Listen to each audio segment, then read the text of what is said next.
Coming up on Mountain News this morning, a house fire in one eastern Kentucky county is spotted just in time by an out-of-state family, and an eastern Kentucky business partners up with local law enforcement to bring awareness to child abuse here in Kentucky. Dedicated to eastern and southern Kentucky, this is WYMT Mountain News this morning. Good morning, it's 5:33 and it's Friday. I'm Dakota Makris. It's a new month and no new anchors here, still here. All right, let's take it over to Brandon. Brandon, this morning I walked out to my car. There were some raindrops on my car and a little sprinkle still hitting my face this morning. But, you know, you passed a small wildfire this morning. Were you in Letcher County or? I was. Yeah, I was coming down 7. Now, I had a lot of questions and I meant to answer all those. My 7 is not the one that goes over by Jeremiah and up that way. My 7 comes from basically Colson to Isom. Okay. So I live kind of, I guess, on North 7 instead of South 7, like some of the folks, because there's 2 sections of 7. So everybody got confused, like, where are you at? What are you talking about? The one up toward the racetrack, past Breedings. All right, anyway. But yeah, hit one there right across. It was a pretty good little fire. It kind of started glowing when I came around the corner. I was like, oh. So I stopped, took a picture, posted it on social media.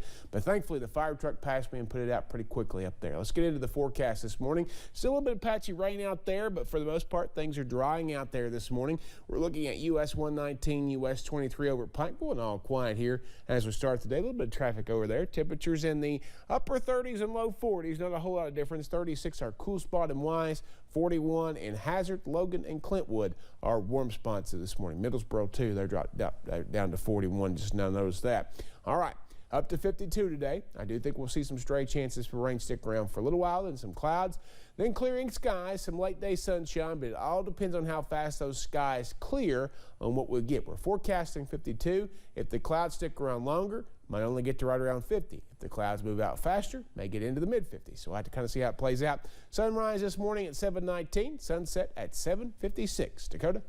All right, Brandon, thank you. Well, a man that was recently found guilty of killing 4 people in 2018 was sentenced to life in prison this week. Paul Brock was convicted on March 24th of 3 counts of murder, 1 count of fetal homicide, and 1 count of tampering with physical evidence. On Thursday, Ronnie Bowling, the Commonwealth's attorney in Whitley County, announced Brock's sentencing on Facebook, which was a life sentence without the possibility of parole.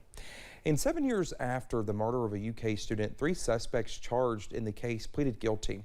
Roman Gonzalez, Justin Smith, and Efrain Diaz were all charged with the murder of Jonathan Kruger. Now, he was shot and killed during a robbery. The 3 admitted to their roles in his death. Final sentencing is April 28th. Court documents obtained by our sister station WVLT say a Knoxville man was arrested Thursday as part of an international FBI investigation involving a scheme where government officials in Egypt were bribed. Now, the indictment alleges 46-year-old Hunter Hobson paid bribes to Egyptian officials for $143 million in coal contracts with Al Nassar Company, a state-owned and state-controlled Egyptian control company between 2016 and 2020. Hobson is also the CEO of Inmet Mining, which owns the D29 Darby Fork mine in Harlan County, where a coal miner named James Brown died in March. Now, he faces multiple charges involving bribery, money laundering, and fraud. Now, you can read the rest of this story over on WYMT.com. April is Distracted Driving Awareness Month, and a new NCS estimate shows that our roads are the most dangerous they've been in years. The National Safety Council says 8 people are killed and hundreds or more are injured in distraction-affected crashes on an average day. The goal is to spread the word that distracted driving, including hands-free phone use and infotainment systems, puts everyone at risk. Now, in the Commonwealth, texting while driving is illegal for all drivers. Well, officials came together in Pikeville yesterday to raise awareness about child abuse. Our Jordan Mullins has more from the Gaddies Goes Blue event and what it means to local officials.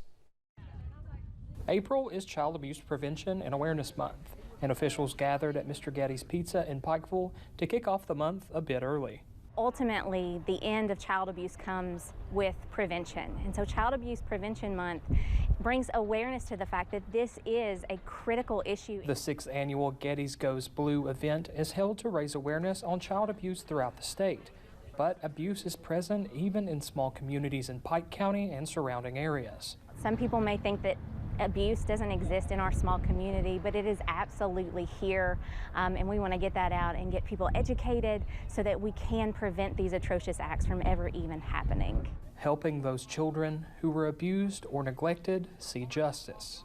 When they do that, it allows people to, it brings awareness to it. It also allows us to handle the issues that are reported. April also places the spotlight on social workers and their job to stand up for those who need it most. They speak for people that can't speak for themselves, and that's when you know you're doing the right job, when you're able to do that for people that can never, ever, ever thank you or pay you back for helping them so much. All an effort to end abuse in Appalachia once and for all.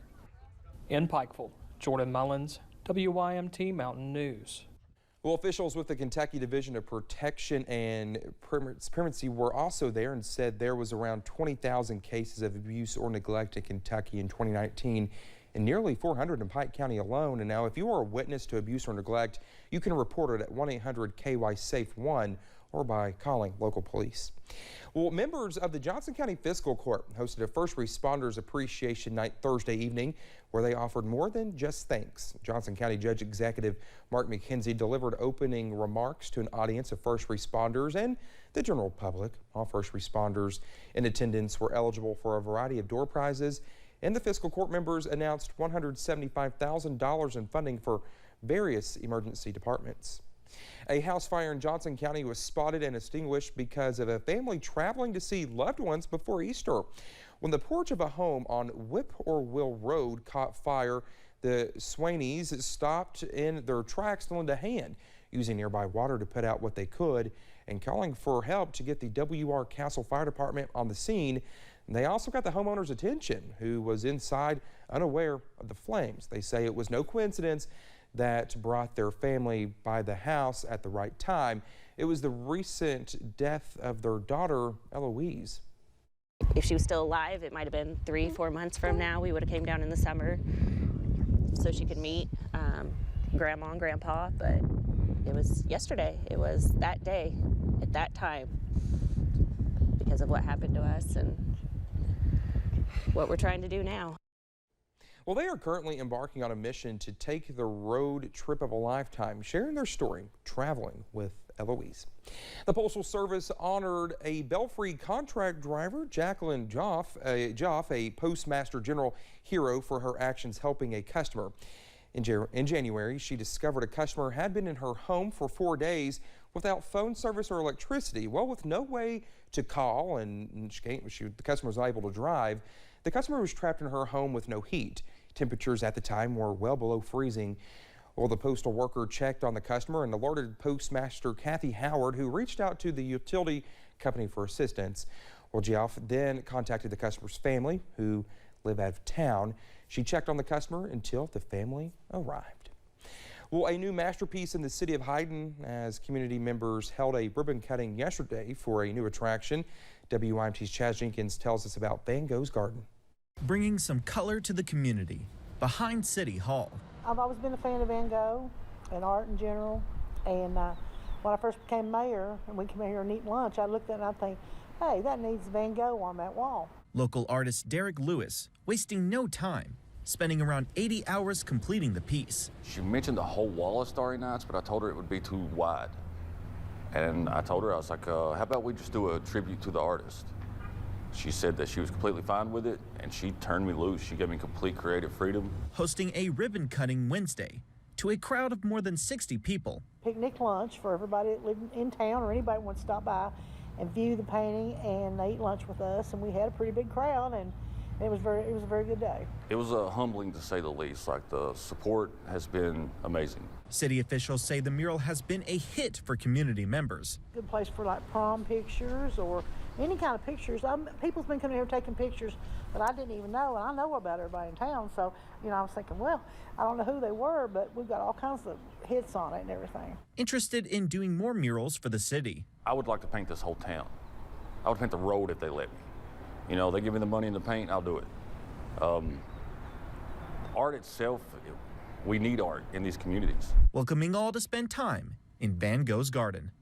In Hyden, Chaz Jenkins, WYMT Mountain News. Well, Lewis says the mural was his best work yet and adds that he wanted to thank the community for supporting his work. Well, just ahead this morning, fans of all things Disney will soon be able to hug their favorite characters again. Well, that's on the way. Rain chances around for some this morning, and they will move out as the skies clear out just in time for the weekend. On the latest forecast in about 3 minutes.